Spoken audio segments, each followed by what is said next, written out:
Big shout out to Virgil Riot for giving me inspiration to shoot this video. He was doing this technique in Ableton and I like to show you how to do it in FL Studio. So if you like to create your own techno rumbles in key, then you can just follow this tutorial. We can just add any synth and we will just use some white noise generation.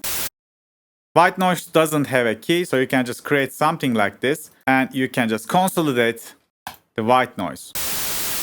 Just send it to a mixer track and let me lower the mixer because I'm gonna push it a lot off. Then you can just put a high cut to it, some distortion, maybe blood overdrive, multiply by 100 so we can destroy the speakers, and maybe one more EQ.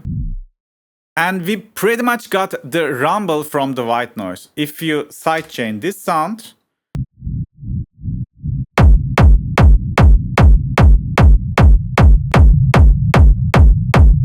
and even the thing is, every portion of the rumble sounds different than others. So you can just chop it and maybe use the first part as your main rumble. This is gonna give you a different, slightly different.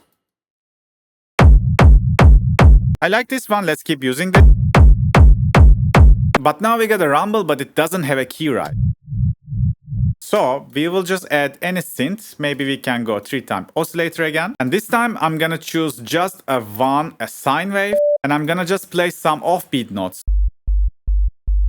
And all you gotta do is just cut the very low frequencies from the rumble. And now let's layer them together. As you see, this is the sub we have. And the rest is the rumble we have. So right now the rumble is in key. You can just tweak this cut point so you can just make your sub and rumble blend better.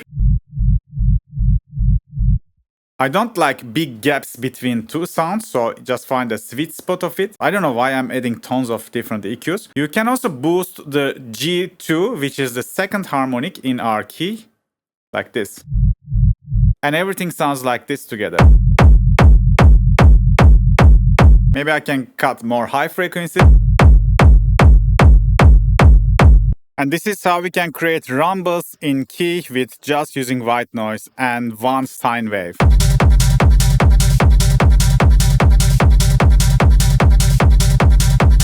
Follow for more 2 minutes tutorials.